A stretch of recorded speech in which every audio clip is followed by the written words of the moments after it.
think it was Nicole Arbach had tweeted a couple of days ago about ESPN and the Pac-12, and there were murmurs that ESPN had completely pulled out, and they said no. And there have been so many kind of in, kind of out things with this league and TV deals and expansion. And now just, John, 5 years from now, will there be a Pac-12 as we know it?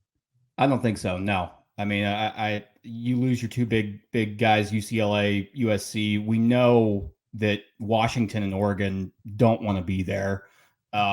So it's really just a matter of time. I think we'll probably hear some news on this. When did the UCLA USC news drop last year? I mean, it dropped, I remember, like right after the College World Series. So it's been a while. Yeah. So like, I think once this sports like calendar is done for 2022, 23, I think something will happen in late June, July. We'll hear something. I mean, and it tells you the Pac-12 hasn't signed a media deal like yet for their TV. I mean, so there's definitely a lot going on behind the scenes that we don't know about. But I mean, I'd say for sure that the Pac-12 will not be a thing in 2030. John, I can already tell you, Oregon State fan 863 is in the comments immediately saying, well, the Big 12, that's how they sound in Oregon, I guess. Oh, yeah. The Big 12 lost Texas and Oklahoma. So you're making the case UCLA and USC leave, and the Pac-12, with the TV deal, everything considered, is starting to implode. Well, I get it. There are Pac-12 fans that say, hey, Texas and Oklahoma left the Big 12. They stayed healthy.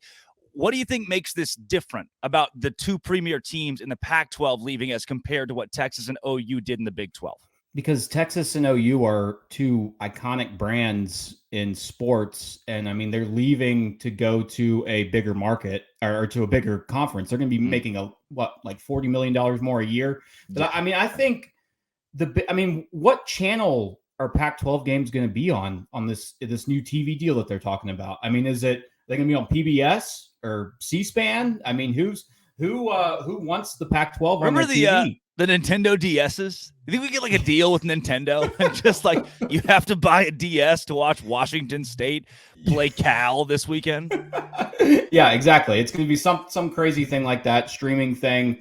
I think they see the writing on the wall. Brett Yormark, the guy is a sharpshooter. From everything I've heard, he's trying to wheel and deal some crazy stuff behind the scenes. So, I wouldn't be shocked if like we're in like July and we see, Oregon and Washington finally gave in and decide to join the Big 12. Like, I could totally see that happening because just like, what's the Pac-12? Do you really think adding like San Diego State and SMU, is that going to really add value to the Pac-12? No. I mean, yeah, no. So like, I think they join the Big 12 eventually, and they're sitting there and just kind of waiting for an invite from the Big 10 eventually, because that's where those two schools want to be. Yeah. Is in the Big 10, Oregon and Washington. And basketball success cannot carry you. There'll be people that say, San Diego State's great at basketball. Right. You've got to have a powerful brand in football, like the 4 teams added to the Big 12 do, to have sustainability, especially marketability in college athletics. At SMU, you may think it brings you the Dallas market. It doesn't. No. It doesn't. It brings you SMU fans that are few and far between. Yeah.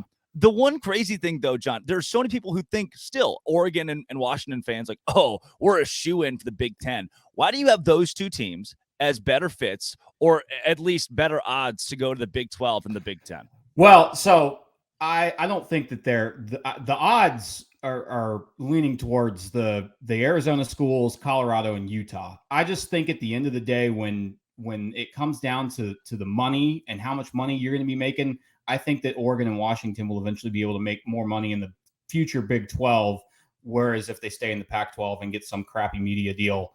But I think Colorado already wants to be back in the Big 12. Utah, I know the fans don't want to be in the Big 12, but because of BYU, they think that they're better than BYU, so they don't want to be in the conference with BYU. But I think that they would be a good fit. Obviously, the Arizona schools. I just think that there's no way the Pac-12 is going to survive this. And if they do, they're going to be worse off just because, they're going to be like a second tier below the Power 5, I think, after this whole shakeup.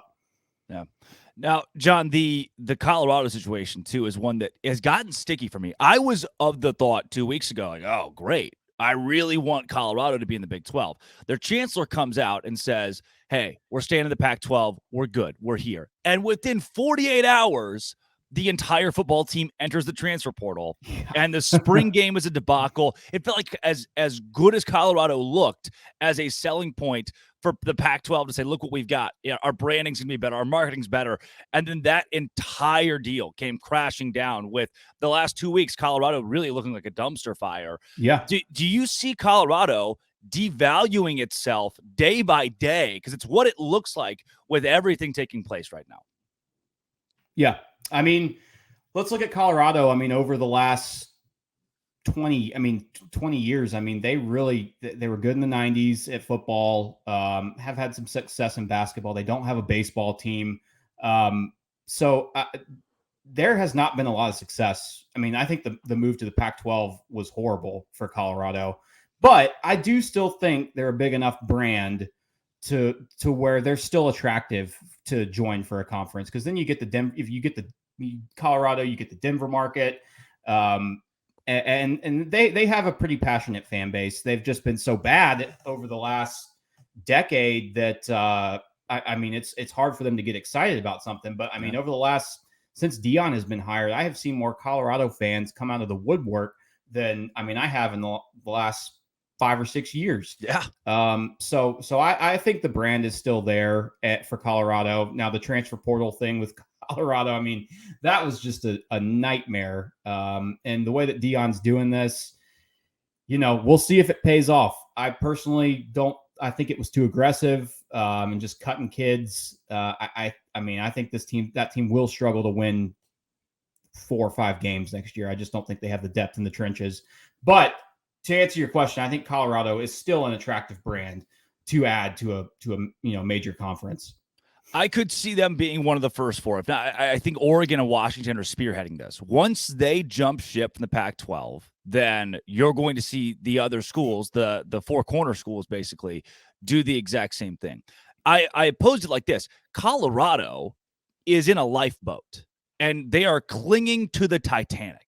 The Pac-12 is just steadily sinking. And then Colorado, in the last 2 weeks, took the flare gun, and instead of shooting it in the air, they just right through the bottom of the lifeboat. Like, we're going down with this thing, baby. And they're not one of the schools that has to do that. Oregon State, you should cling to the Pac-12 because nobody's shopping Oregon State. Nobody's shopping Washington State. And you can make that case for a couple other of these schools. I mean, even to this point, and a lot of this is football recency, schools like Stanford, they're great at everything that isn't a revenue sport. Right. That's the issue. The brand is there. They're the Vanderbilt of the West Coast, but they're so bad at the sports that matter, and that's a serious problem.